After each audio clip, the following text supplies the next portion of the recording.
It was mid-afternoon and I was on my way home from having lunch with a friend in town.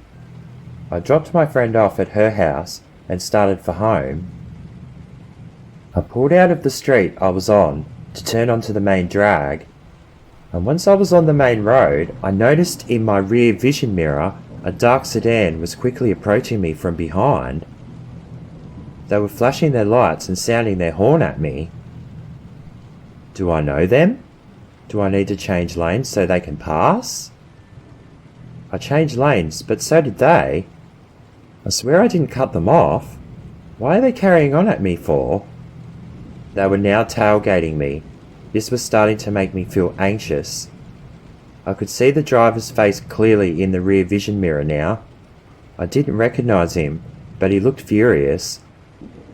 Did I cut him off another day, and then he recognized my car and decided to catch up with me? Honestly, I had no idea, but all these questions started to keep coming into my head. The set of traffic lights up ahead were about to change, so I quickly made it through, but the guy in the sedan ran the red light to keep up with me. What was this guy's problem? Was he under the influence of something?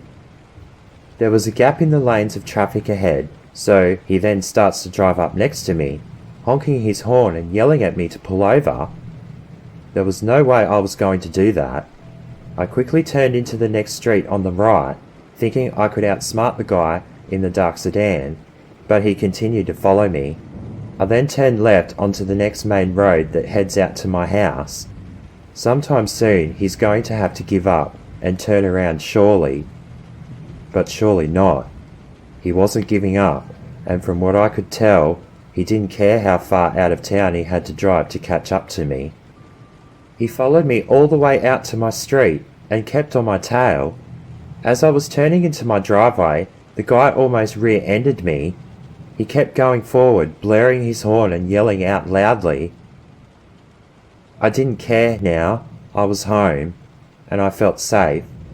My dad was outside working on his car up on his car ramp. He seen me drive into the driveway erratically and heard the other car blaring his horn. What was that about, son? I don't know. He followed me all the way out here from in town. Totally a road rage incident. We could then both hear the car turn around in the gravel just up the road, and then the guy in the car drove down the road a little and sat up 50 metres from our house. For what seemed like forever, we both watched him for about 10 minutes. Was he waiting for me to leave again, so he could harass me some more? Well, I wasn't leaving, as I was now at home. Finally the car drove away, quite slowly past the house. Did you get the number plates? No, I was too shook up and I wasn't thinking straight. Nothing else came of the situation, and I never seen the car driving around town again either. Could it have been an angry tourist? Who knows? But at least I didn't have to look at his face or his car again.